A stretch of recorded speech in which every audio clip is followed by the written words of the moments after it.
लेकिन महाप्रसाद कैसे बनता है, इसकी कई लोगों को शायद कथा नहीं पता। महाप्रसाद बनाने की बड़ी सुंदर योजना है।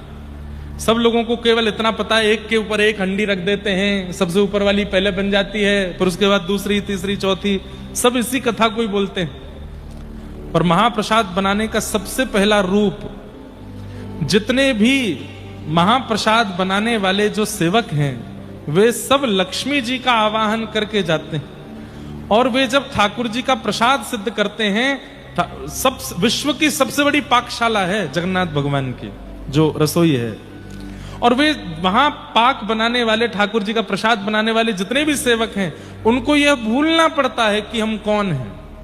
उनको यह भाव लाना पड़ता है कि हम जगन्नाथ जी की पत्नी लक्ष्मी हैं।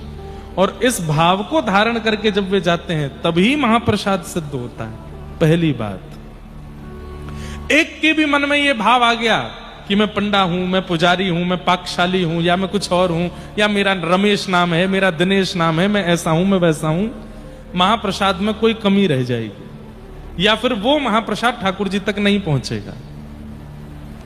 उसके अंदर ये भावना उसको लानी ही पड़ती है कि हम ठाकुर जी की गृहिणी हैं, हम ठाकुर जी की पत्नी हैं, लक्ष्मी।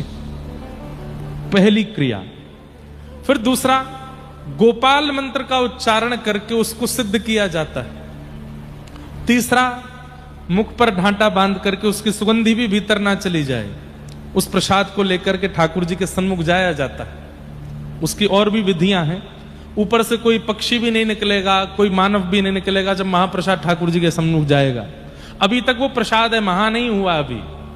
फिर ठाकुर जी के सन्मुख रखा जाता है, फिर पंचोपचार करके ठाकुर जी को भोग निवेदित किया जाता है। फिर उसके बाद में भीतर जितने भी 12 भागवतों का भोग लगाया जाता है, अंदर जितने भी मंदिर हैं सब जगह भोग पधराया जाता है। फिर बिमला देवी के सन्मुख उस प्रसाद को पधराया जाता है। और जब बिमला देवी भोग लगा लेती हैं तब उसका नाम होता है महाप्रसाद। फिर वो महाप्रसाद बनता है।